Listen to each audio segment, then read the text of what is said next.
Alright, ladies and gentlemen, hello and welcome back to another Hero House Reviews. Today we're looking at the Marvel Legends Joe Fixit Wave Thunderstrike. And I think a lot of people have wanted a Thunderstrike for a long time. He was a very popular character in the 90s. Like, I enjoyed him as, a substitute Thor. Apart from Bill, he's probably my favorite substitute Thor. And then again, is Bill really even a sub-Thor? Not really. So yeah, we'll go with, I think, Eric Masterson. I want to say Eric Masterson. I have his whole run as Thor. I have the whole Thunderstrike series. But they say Kevin on the back, which I'm pretty sure is his kid. Like, so is this a figure of the son when he's taking on the Thunderstrike role? It doesn't really matter. Either way, it suits either Eric or Kevin. So I'm just going off on a wild tangent here. The figure itself, it's got some pros, got some cons, I guess. Like, if it's just on a shelf, it does look like a decent Thunderstrike. I mean, the jacket looks fantastic. They really captured that 90s grungy look. It's just unfortunate they've only given him a screaming head, because Eric certainly wasn't a constant screamer. He was a sort of architect who, just took over for Thor. He was a much more cerebral character, so just having him pissed off and yelling harkens back, I guess, to that 90s rage, but he didn't have it. It doesn't suit him as a character, and it limits his posability because he's always got to look like he's doing something, otherwise he's just always yelling dude. To be sure, the sculpt on the yelling face is quite good, but it would have been nice if we could have gotten a sculpt that wasn't. Even the teeth are done nicely, so props for that. And as you can see, the jacket is fantastic. Haven't painted his underarms, which is very, very annoying and very, very lazy. The belt, it's got a T on there. And then his mace is very well done, with its chain. And then it also has a T on the top. T for Thunderstrike, not Thor. So aesthetically, he's great, apart from the fact that he's constantly yelling, which is unnecessary. His ponytail was done well, decently long. Height-wise, he's not as tall as Thor, or the new Bill figure, but he is taller than your average Marvel Legends, which makes sense, because he wasn't as powerful as Thor or Bill. Like, the whole him being Thunderstrike came with the caveat that he had lost some of the power he used to have. We'll put him up next to a Jazzwares MJF, who's a bit taller than your average Marvel Legend, and you can see Thunderstrike still edges him out. Where's another Marvel Legend I've got handy? Guess we're going with Rogue, who will be getting her own review soon. As you can see, he towers over Rogue. So he's a big dude. Who else have I got to compare him to? And we'll bring in NECA Kong, which is bigger, but not, ridiculously so. So, bring Kong back out. Articulation-wise, he is a Marvel Legends figure, so fairly decently well articulated.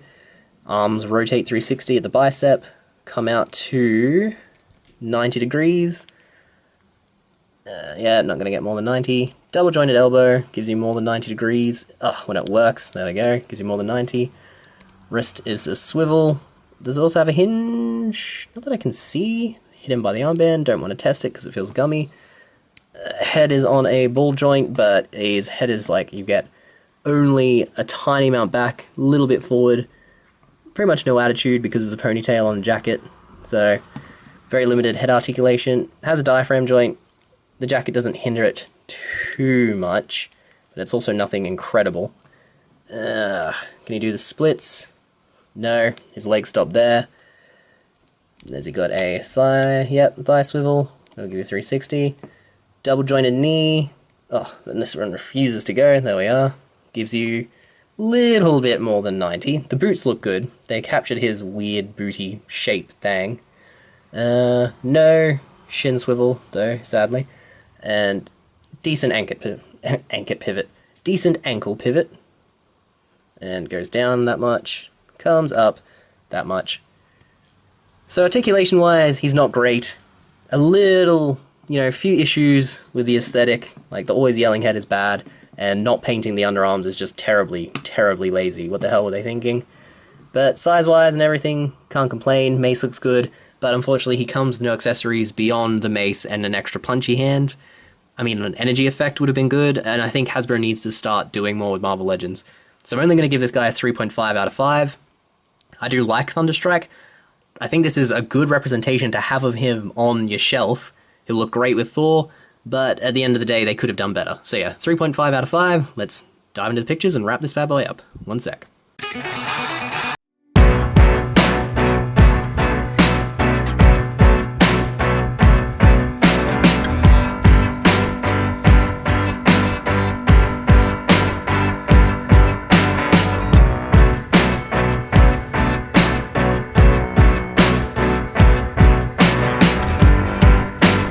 Folks, and there you have it, the Marvel Legends Thunderstrike.